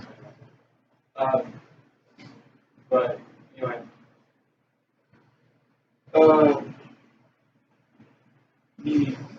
why do you guys think he was like? It seems like to me, or he raised his own parents about the line. I don't read it that way. Why would He's arrogant. why do you read it that he was afraid to tell them? That does, I don't see that. All of a sudden he got this super strength to kill a lion with his bare hands. He already knows that his relationship with his parents is, rocky. If I did that, like, okay, if we had a rocky relationship, right, and then I was Samson, and suddenly I got this like superpower strength and was able to kill a lion with my bare hands, or a bear, or something, a wolf, even a coyote. Okay, I wouldn't come running to you like, hey, Dad, guess what I just did? No, I'd be afraid of freaking you out. See, I don't know that I can see it that way, because I mean, if anything, I mean, I had a very rocky relationship with your grandfather growing up. I mean, I was in my 30s before he decided he wanted to be part of the family. And still, I mean, when I made a new rank in the fighting arts or whatever, when I graduated, I wanted him to know because he was my father. I mean, some people are like, well, why did you care? Well, because even when you have a relationship with your father as a son, and you have a relationship with your father that's not good, you still want your father, at least I did, I still wanted that recognition for what I had achieved.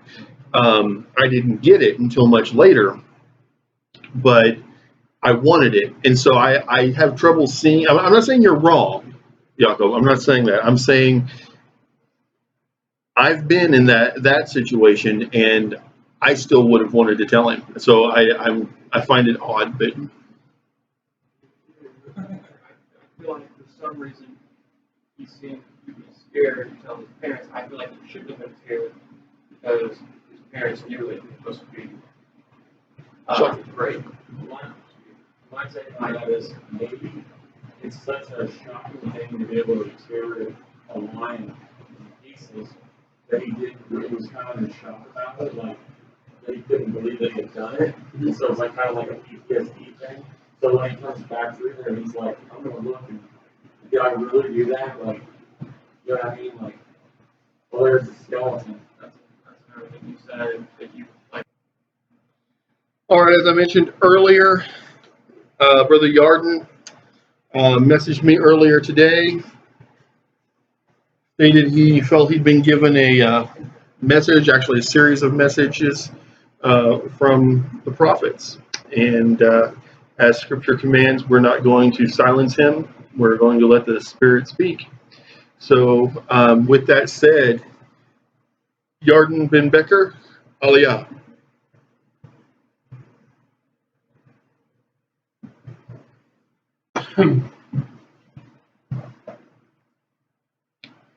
Thank you, Fischl. We'll be in the prophet Yoel. Is that how you say it in Hebrew? Wasn't quite sure. Yoel. Just starting this, so it'll be chapter 1.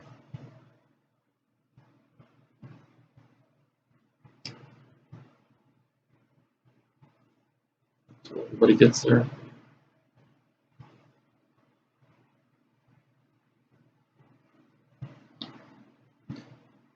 The word of Yahweh that came to Yoel, son of Pethuel. Listen to this, O elders. Give ear, all inhabitants of the land. Has the like of this happened in your days or in the days of your fathers? Tell your children about it, and let your children tell theirs, and their children the next generation. This is a warning that I believe it was Yeshua in pre-incarnate form. It's the word of the says the word of the Lord in English, but it is, as Fischl has said before, reminding us, it is the Messiah in pre-incarnate form came to Yoel, son of Pethuel, and he's basically saying, he's basically telling the elders, listen up, and inhabitants of the land, listen up. Have you ever seen anything like this happen in your days or the days of your fathers? You know, you're going to tell your children about it and their children. And people say, well, this is for Israel. How does this apply? Israel, how does this apply to us? Well, we are Israel, for one. Whether you're ethnically of Israel or you're grafted in, you're of Israel. At least spiritually, if you're grafted in. You're part of the, not just spiritually, but you're actually part of Israel. You're just grafted in. We see a lot of this. You can apply this to this country today. We haven't seen the things that we see in this country today and around the world has never happened in the days, in our days or the days of our fathers. We see murder, we see abortion, we see rape, we see horrible things going on. I mean, massacres. History repeats itself, apparently. And we all need to be, I'm not saying that it's all bad, that life is all bad, but we all need to be aware of what's going on and aware of our surroundings. Pay attention, because we need to look out for each other as brothers and sisters, because there's a lot of evil in this world. And a lot of it we have brought on ourselves because we weren't obedient, I'm saying myself included, to the covenant, obedient to the commandments, obedient to, we weren't even, a lot of it is we weren't even obedient to man's law, the righteous man's law, that the law of men, the good ones. And it's just a parallel of ancient Israel. What the cutter has left, the locust has devoured. What the locust has left, the grub has devoured. What the grub has left, the hopper has devoured. Okay, in modern terms, It says the Hebrew terms translated cutter, locust, grub, and hopper are of uncertain meaning. They probably designate stages in the development of a locust. But even if they don't, you could look at it as, well, okay, locust, whatever the cutter is left, the locust is devoured. What the locust is left, the grub is devoured. The grub is a worm, like a grub worm. I know from growing up on having sweet corn, growing up, that you would get all kinds of grub worms and earworms, and even so there was such one called European earworm or something like that, and it could just, when they get on a cob of corn, it could just really just ruin the whole cob. And what have we done as a society? Well, let's not keep the Sabbath of years as we're commanded, as the Bible says. Let's just spray pesticides on it. Let's spray pesticides on everything to where we kill all the bugs. Well, then you have the bugs. That's what my dad would tell you, because he's not a believer and he's very much he's an agricultural scientist. The problem with that is you get bugs that are resistant. They either learn how to survive as pesticides, or they kill the bugs, but they make the plants toxic to where you eat it and it's toxic to you because it's absorbed into the plant. They say it's biodegradable. My dad has told me, and he's very smart in this area, that there are certain chemicals that if you ingest a tablespoon of it, it will kill you. As a full-grown adult, it will kill you. Why do we think it's okay to spread that all over our crops, all over our wheat, all over our corn? I have no idea. No idea. It's insanity. It is delusion. Wake up, you drunkards, and weep. Wail, all you swillers of wine, for the new wine that is denied you or cut off from your mouth, literally. Well, some people say, well, see, wine is bad. Wine is evil. No, he's saying, basically, wake up, because you're running out of wine. Your vineyards are not producing. And if you don't have grapes, can't have wine. Obviously the wine of itself isn't bad, because the Messiah drank wine at weddings. Unless you were under the Nazarite vow, wine was not prohibited, or if it was there was something unclean in it, it's the only time. For a nation has invaded my land, vast beyond counting, with teeth like the teeth of a lion, with the fangs of a lion's breed. Sounds pretty fearsome. They have laid my vines waste and splintered my fig trees. They have stripped off their bark and thrown it away. Their runners have turned white. So they're just laying waste to everything. And although we haven't had a whole nation officially invade our land, we as a country, I'm not trying to get too political here, but as a country without borders that are secure, any group of people can come in from other nations. There's going to come a point in this country where if we don't secure our borders, can we really even be called America? Because we'll be the minority and other nations will be the majority. We will be the tail and not the head. As Scripture says, if you do not keep the commandments, you will be the tail and not the head. We will be subject to these other nations, to these other people groups that are now the majority and now run things. I'm not saying that's not a racist thing. That's not a slur against anybody of any color. It's simple math. It makes sense. If I have a house with my family and I let everybody else in to my house, doesn't matter who, what is it? It's a house full of people. It's no longer my house. It's just a house full of people. It's the same concept on a larger scale. Laments like a maiden girt with sackcloth for the husband of her youth. Offering and libation have ceased from the house of Yahweh. That's true today too. It's true then and it's true today too. How many people come to synagogue, go to church, and and just love the synagogue, love the church. Well, things don't pay for themselves. People can't, when they're trying to run a service, they're trying to run a synagogue. You can't pay for yourself, as we well know. How many people say, "Yeah, I want to get behind that," and they say, "Well, could really use some help. We're struggling right here. We're doing everything we can. We could use some help." Well, I gotta go. I can't. So and so said I can't come, or I don't have that kind of money. Oh, I'd love to be in service, but I really have to go out of state on vacation, or I have to go up to, a gambling town. I'm not going to say any names, but it's just, it is what it is. It's like I said, history repeats itself. The priest must mourn who minister to Yahweh. When I noticed about that when I was reading it, it's not even really. It's kind of a commandment. It says the priest must mourn who minister to Yahweh.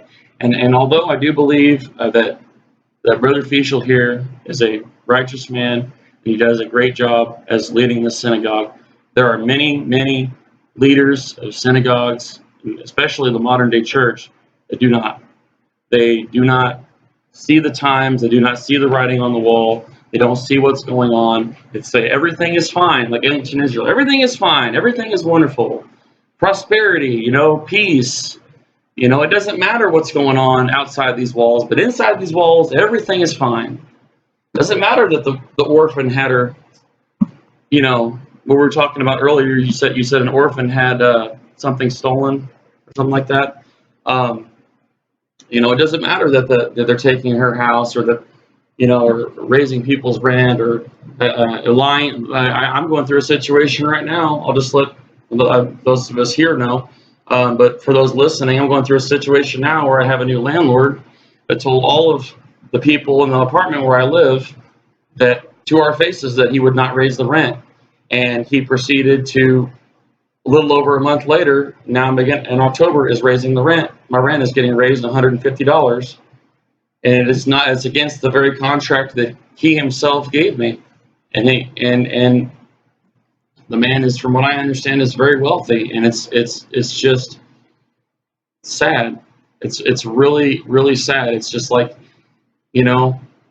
anything for a buck for some people. And it doesn't matter what kind of, burdens that puts on people. With you guys and the medical bills, it's sad. There's where's the grace? All the New Testament believers, grace, mercy, and love. Where's the grace, mercy, and love, and all that? That's what I want to know.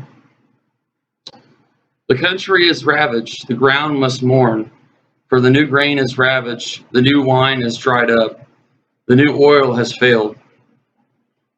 You ever notice that since especially probably all over the world, but especially in this country, since there's so many pesticides, that the land is so inundated with pesticides and everything, that things don't grow like they used to? It doesn't matter how rich of a soil it once was. I mean, this used to be all forest back in the 1800s, or probably even into the 1900s, and some of the richest, if you go out into the forest, it's some of the most fertile black soil that you could find.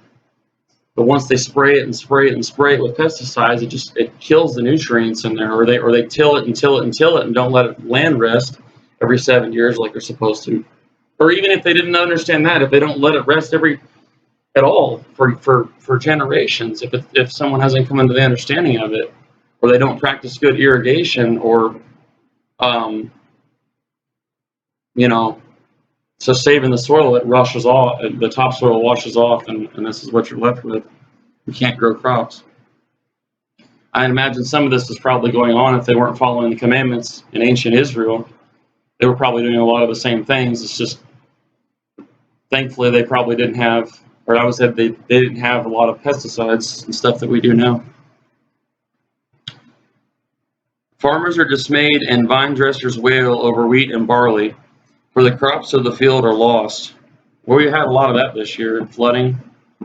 A lot of farmers turning in their crops to crop insurance because of flooding and drought. We've had a drought now off and on for, I'd say, about a month here. The grass is drying up. So here it is into September. It's very unseasonably hot for this time of year. The vine has dried up, the fig withers, pomegranate, palm, and apple. All the trees of the field are seared. Basically, they're burned up, through drought, or they're drying up. And joy, and this part here is, you definitely see this today. And joy has dried up among men. Because why is joy dried up? Is it because of all this going on? Well, yes, it's part of it. But you think if people then and today, especially those of us that are called, we are believers, if we're not taking joy and giving thanks for the good things that we have, we're not giving thanks for them. What is he going to keep giving us these things if we're not acknowledging who gave them to us, at least, and thanking him for him, and giving offerings and giving tithes if you know a Levite, or if you can make it to Israel to tithe? And there's a lot of people that the professing body of believers in the synagogues and the church could help, that need help, that through no fault of their own are in horrible situations, and they don't, because they think, well, somebody else can do it. Well, I don't have, yeah, I have a lot of money, but I got a lot of expenses right now, and so I can't really do that. It's just sad. And when you don't take joy and be thankful for what you have, eventually, thankful to Elohim, thankful to Abba Yahweh for what you have, eventually, if you don't repent, I'm saying myself included here, if you don't take joy and thankful for what you have, eventually he'll take that away. You won't even have anything to be thankful for. Joy will dry up. Gird yourself and lament, O priests, wail, O ministers of the altar. Come, spend the night in sackcloth, O ministers of my Elohim. For offering and libation are withheld from the house of your Elohim. How many, and I'm not perfect. I don't do this. I mean, I don't have a sackcloth. I don't probably do this enough, but I just wonder how many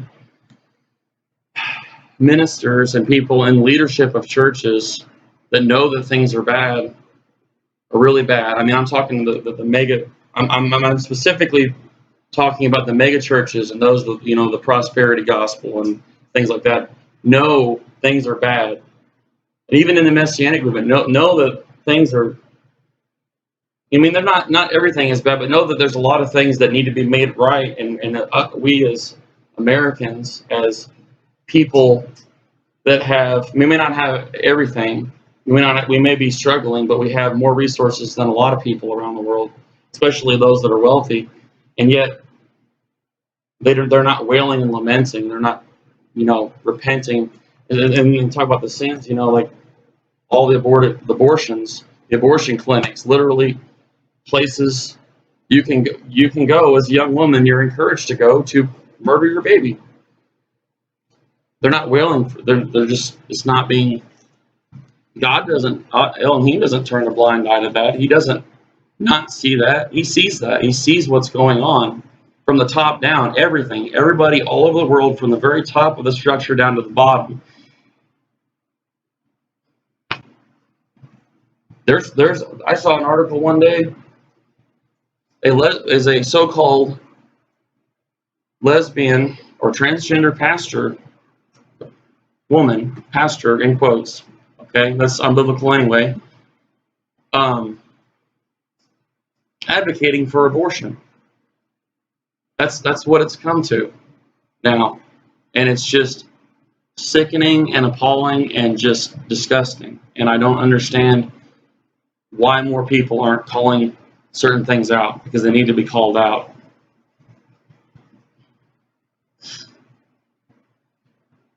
Solemnize a fast, proclaim an assembly, and gather the elders, all the inhabitants of the land, in the house of Yahweh your Elohim, and cry out to Yahweh. And that's honestly like, you might say, well, I don't, fasting is hard. Well, it is, you know, but as our wise elder Melech told me on the phone one day, because I was talking about fasting for Yom Kippur, which I was able to do for the most part. I wasn't able to do the liquid fast, but as far as solid food, I was able to do. Not that I believe it's commanded, but it's just something that I wanted to do. He said that when you go through a fast, even if it's one day, you come out on the other side of that having a better understanding of Elohim, understanding something. Something is revealed to you. You have another spiritual, you know, kind of awakening or revelation or something. And he said, well, you could never fast for 24 hours. People were telling, my neighbor was telling me, you're not going to make it. You're not going to fast for 24 hours. You can't do that. Well, there's people that go for weeks at a time without eating, and they're still alive. In other countries, or other places where they, maybe even in this country where they don't have food, they're still alive. As a whole, Americans have, and a lot of people in the world, like, you know, it says in ancient Israel, they grew fat and sleek, and they didn't uphold the cause of the widow, the cause of the orphan, the cause of the fatherless, the cause of the needy, the cause of the stranger. All the things we're supposed to do, oppress them. Actually, that's what goes on today too. And judgment came upon Israel, God's Elohim's chosen people living in the land. How are we any better? How are we any different? If anything, I mean, we are Israel, but if anything, we're not even in the land. We just got to be careful, you know, myself included. Alas for the day of Yahweh is near. It shall come like havoc from Shaddai, traditionally the Almighty, but it says Shaddai. And I think that's interesting because most of the time when you see Shaddai in the Hebrew, it's kind of a comforting thing, like, you know, a hen gathering the chicks under the wings. Well, this doesn't sound like a very comforting thing. This sounds like more like a mother, like, backhanding the child because, or, you know, spanking the child because they've, you know, like, hurt their mother or father or doing something really bad. Obviously not saying that child abuse is okay in any way, but it sounds a lot more like a discipline than a comforting thing. For food is cut off before our very eyes, and joy and gladness from the house of our Elohim. And you see that a lot today. A lot of synagogues, a lot of churches, especially, just go to church. This is the church I grew up in. You just sit in the pew, repeat the same lines as everybody else. Very monotone. Not much joy, not much gladness, unless the pastor decides to tell a joke, and everybody just kind of half-heartedly laughs, and goes back to being robots. I mean, we still are one of the most blessed nations on earth, and, you know, we've been given a lot, you know, and it says to whom a lot is given, much is given, much is required. Nobody's perfect, but it just makes you wonder. The seeds have shriveled under their clods. Well, that's going on today again with the pesticides and with the poor planting practices. The granaries are desolate, barns are in ruins, for the new grain has failed. How the beasts groan! The herds of cattle are bewildered because they have no pasture, and the flocks of sheep are dazed. The grass is drying up. You know, I mean, look around. Grass is drying up around here. I mean, it's not totally dead, but it's drying up because of the drought and everything that we've had. And I imagine that to some degree that's going on right now because, you know, cattle can't really eat dead grass. I mean, they can eat hay, but it's better for them to have live grass. And I'm sure you can irrigate it and everything, but do you really irrigate your whole entire pasture? Even a wealthy farmer, if he's a huge pasture, can he really irrigate every single piece of it and not have some of it die? Even with irrigation? It's just, I don't know if that's possible. And if it is it going to bankrupt the farmer? Water bill? To you, O Yahweh, I call, for fire has consumed the pastures in the wilderness, or scorching heat, and flame has devoured all the trees of the countryside. Well, you see that. You see that too. You see a lot of forest fires that just devour everything. I mean, I know if there's a it is part of the cycle of life to have a fire and to have, it's just kind of a renewal. Volcanoes erupt and they melt, they burn up the trees, and then the ashes come and the trees regrow, and it's a cycle of life. But usually there's an end to the fire. But with the amount of poison in the air and with the everything which you have from different things, just burns and burns. And people start fires. You got people out there, some people starting fires in the forest, and they don't tell anybody, and next thing you know, it's burned up 600,000 acres, like that one in Tennessee did, all because one young boy started a fire and just either thought he was going to get in trouble or just didn't bother to tell anyone, didn't want to get blamed for it, and probably wouldn't have gotten in much trouble a whole lot of trouble if he would have told right away. But when it burned almost half a state, houses and cities and everything. Probably some of that started out in California or Colorado. It's just a lack of honesty among people. It's not being taught today, not being preached by a lot of pastors and leaders, and that goes back to but then again, that goes back all the way back to not telling Yaakov, the brothers, what really happened to Yosef. It's the same thing, only on a much larger scale.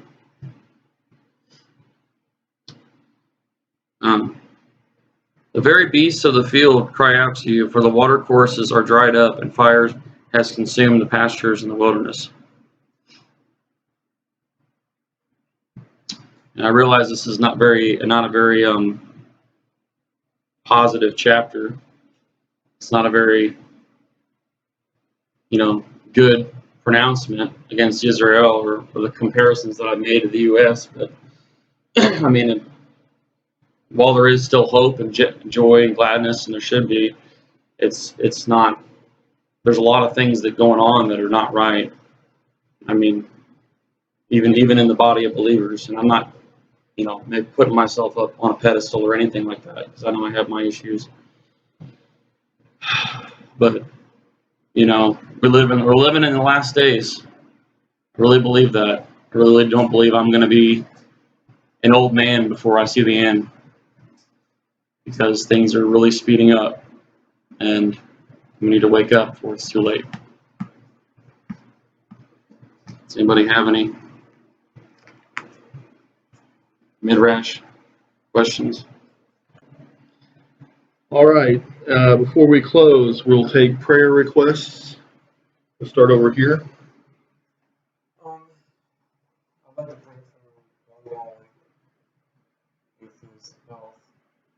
He has mental health problems that are often known he's going through some of the very schools, also his financial situation. His family situation, I feel like today, does stress the man. We talked about how he being saved because it's stressing the family. For your guys' financial situation,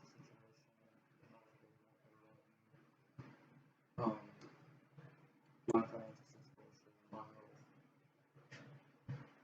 the other goals and dreams,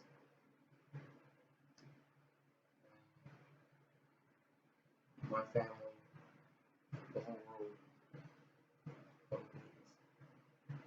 We'll lift that up. Yeah, we have we'll be out here for recording on all of the prayer requests. Starting with our brother Juan. Break down. Please heal him and comfort him. Give him courage and strength. Give us his family thing and to just live every day for best he can. We'll look out forward to it. And also, my family's medical and bill situation and financial situation in general. We all know that you have our backs and help us remember that. We're also going to lift up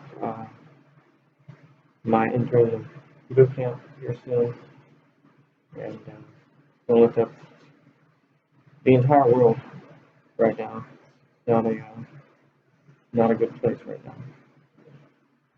We know that in the end, we'll make everything right. Thank you for that. I'm going to put all these up to you. Amen.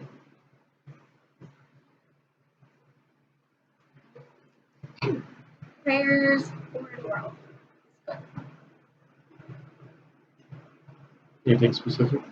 Yeah, just the world. I want to lift up Stan, who was here on Oneg.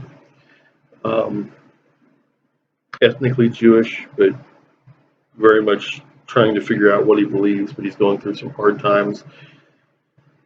And I just ask that I would ask Elohim to use those hard times as a catalyst to draw him closer to himself. Also ask for